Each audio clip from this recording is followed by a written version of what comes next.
Good morning. Grab your coffee, take a seat, and look at that apple sitting on your kitchen counter. It looks normal, right? Maybe it has that little green organic sticker on it. You bought it because it represents nature, health, and a lack of interference. But here's the reality you need to wake up to. That apple is no longer a fruit. It's a $2, $5 trillion, and by the time we're done today, you'll realize that your kitchen has quietly been converted into a high-stakes laboratory. We are witnessing the death of the natural label. In just the last 3 years, the global synthetic biology food market has exploded by 145%, reaching a staggering $24.8 billion. We're not talking about fake meat burgers here. We're talking about precision-fermented, bio-identical proteins that hit the mass market in early 2025. These are molecules that are indistinguishable from nature at the atomic level, but they were born in a vat, not a field. Let that sink in. The very definition of food is being rewritten in code, and most of us haven't even read the terms and conditions. Here's the deal. The industry is pivoting from plant-based, which was always a bit of a marketing gimmick, to what they call cellular instructional food tech. It sounds clean, it sounds efficient, and the energy behind it is massive. But when natural is replaced by bio-identical code, the relationship between you and your breakfast changes forever. It moves from a commodity you buy to a service you license. If the organic label is dying, what exactly is taking its place in your refrigerator? Let's break this down. So, how does a seed become a software license? It starts with a technology you've probably heard of, CRISPR, but ignore the medical headlines for a second and look at the patent office. There are now over 12,400 active CRISPR agricultural patents. That's a 210% jump in 3 years. In March 2024, a landmark Supreme Court ruling, Sims v. BioAg, confirmed that if a patented genetic trait cross-pollinates into your field, the IP owner owns that crop, period. Think of this as digital rights management, or DRM, for your dinner. Just like you don't really own the movies on your streaming service, farmers are losing the right to own their seeds. This creates something called synbio drift. Imagine you're an organic farmer. A neighbor uses a patented, CRISPR-edited corn variety. The wind blows, a little pollen travels. Suddenly, your natural field contains patented DNA. Under current law, you aren't just contaminated, you're an infringer. You are now a legal liability to the companies that own those genetic sequences. And honestly, this is the part I find wild. The regulatory gatekeepers are moving even faster than the tech.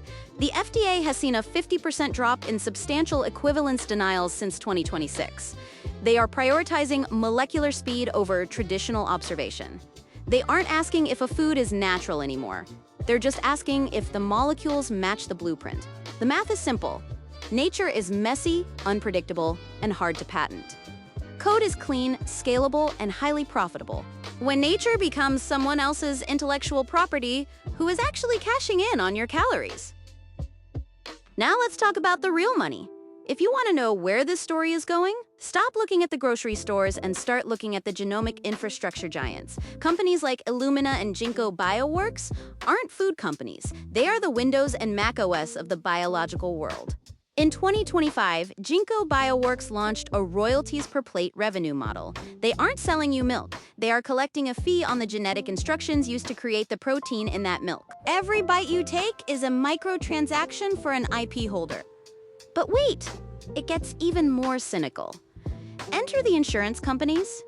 If you're a farmer trying to stay natural only, your insurance premiums just hit $2,400 per acre. That's a 180% increase. Why? Because the insurance industry now views natural DNA as a biohazard risk. They argue that without the stability of patented synthetic sequences, your crop is too volatile for the modern supply chain. They are the enforcers, pricing natural food out of existence by labeling it high risk. It's a perfect pincer movement. On one side, you have the IP owners charging for the code. On the other, you have the insurers penalizing anyone who doesn't use it. Venture capital is pouring $45 billion into this pivot, moving away from simple plant substitutes and toward instructional biology. The middle class is being quietly funneled into a synthetic-only diet, while the financial architecture for a two-tier food system is being built in the background. If the middle class is being priced out of nature, what have the world's elite been quietly hoarding? This isn't the first time our food supply has been hijacked by efficiency. Let's zoom out for a second and look at 108T58. Back then, it was the swill milk scandal in New York. Distilleries were feeding cows the hot, acidic leftovers from whiskey production. The milk was blue, thin, and full of bacteria, so they fixed it with plaster of Paris, starch, and sugar to make it look creamy. It was a molecular fraud that killed thousands. Today's threat is 88% similar in its logic, but it's happening at the DNA level. We are entering an era of biological obfuscation. Because synthetic products are now molecularly identical to natural ones, your eyes and your taste buds can no longer tell the difference. You can't see a patent, you can't taste a license agreement, and the people at the top know this. Since February 2026, withdrawal requests from global seed banks have hit a record high of 45,000. That's a 450% surge. Who is making these requests? Not farmers. It's sovereign wealth funds. The world's largest pools of capital are quietly raiding the planet's genetic heritage, securing non-patented DNA like it's gold or oil. They understand that in a world where every calorie is a licensed product, clean DNA that doesn't belong to a corporation is the ultimate offshore asset. So, in a world of molecular identicals, how do you prove what you're eating is actually real? The answer is you probably can't, unless you're willing to pay for the privilege. So what does the map look like for 2026 and beyond? We are looking at a two-tier food economy. On one side, you have the Mega VAT facilities.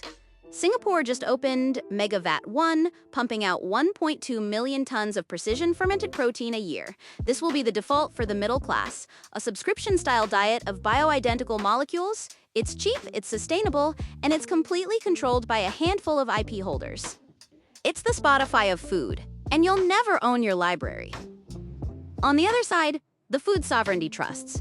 If you want DNA-verified heritage beef, meat that comes from an animal with a natural, unedited lineage, get ready to pay a 420% premium. In Wyoming, we've already seen the first auctions where heritage livestock is sold like fine art. Real food is becoming a luxury asset class, a status symbol for the elite who refuse to eat the software proteins the rest of the world is being served. This is the $2.5 trillion trap. The choice is no longer about taste or health or even price. It's about whether you own your biology or just lease it. In the age of DNA-verified dining, the ultimate luxury isn't a Michelin star. It's a meal that doesn't require a license agreement to swallow. Think about that next time you're in the grocery aisle. If the world's largest pension funds and sovereign wealth funds are hoarding real seeds, what does that tell you about the bioidentical future they're building for you?